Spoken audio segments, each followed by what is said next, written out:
Det er det, de kommer til at mangle i aften. Altså, han er jo uhyggelig ude på den her højre kant. Har været klart Bayerns bedste spiller her i 2010.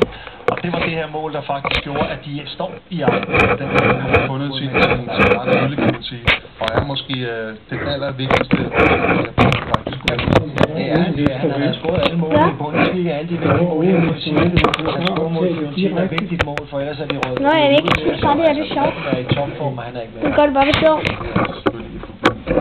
Men klubben er jo altså en klub, der er kendt for at skabe en masse stjerner. Der er ingen større end den mand, vi skal høre et interview om, eller fra nu. Det er nemlig Franz Beckenbauer, han har snakket med Luna.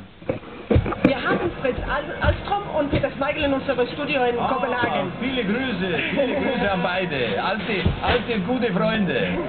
Wir haben heute viel gesprochen über die Finale in Barcelona 99. Ja. Wie erinnern Sie an diese Finale? Ja, schwer. Das war ein sehr schwerer Moment, weil es war eine fürchterliche Niederlage.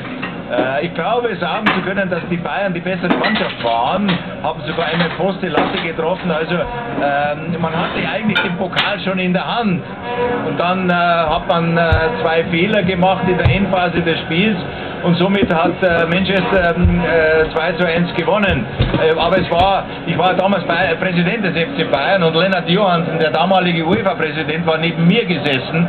Er steht auf, so kurz vor Schluss, 89. Minute, gibt mir die Hand, gratuliert mir, geht, um sich auf die Siegerehrung vorzubereiten, geht runter oder fährt runter mit dem Aufzug, da kommt er unten an, da steht es 2:1 für Manchester. Also ich glaube, das konnte gar keiner verstehen. Han siger, det var en fantastisk hård aften, en meget hård aften. Larsen var han stadigvæk den dag i dag vil hævde, at Bayern München var det bedste hold af de to, men Bayern München lavede 2 fejl til sidst og sendte det, som vi alle sammen ved, de tabte 2:1. Han siger, at han var præsident for Bayern München i den periode og sad ved siden af Lennart Johansson, der var præsident for UEFA. Han rejste sig i 98. minut, gav ham hånden og sagde tillykke, og gik han så ned for at overrække medaljerne. Og da han så kom ned på banen, der var kampen så afgjort, og Manchester United havde vundet finalen. Heute spielt Bayern ohne Robben. Was wird das machen für Bayern? Ja, ich glaube, der FC Bayern, die Seele des FC Bayern ist Robben und Ribéry.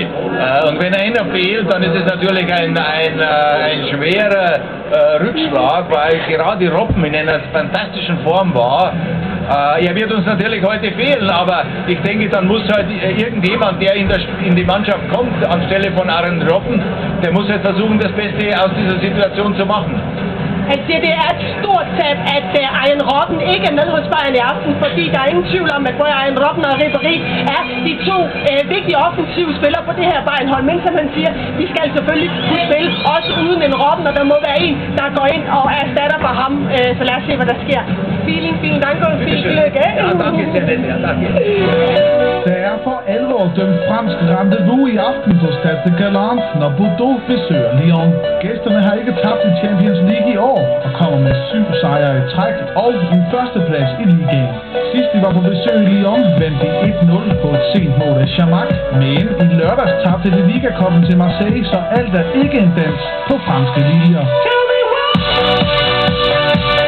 Lyon er kun 2 point efter Bordeaux i ligaen, og de vil uden tvivl satse på at score mange mål på hjemmebane, da Bordeaux er et defensivt fort på egen plæne.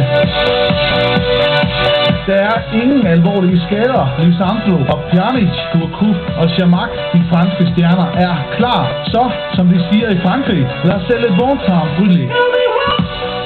Og hvad det betyder, det ved jeg ikke, men du kan i hvert fald se højdepunkter for den kamp i Goalshow senere i aften. Og når vi så kommer tilbage efter den her reklamepause, så har vi altså nogle utrolige billeder fra den finale, Beckenbauer han snakker om i 1999, hvor Bayern München de førte 1-0 over United og lavede de her 2 store fejl, som man også snakkede om inde i kampens overtid. Gense de dramatiske slutminutter fra en helt ny vinkel lige om lidt.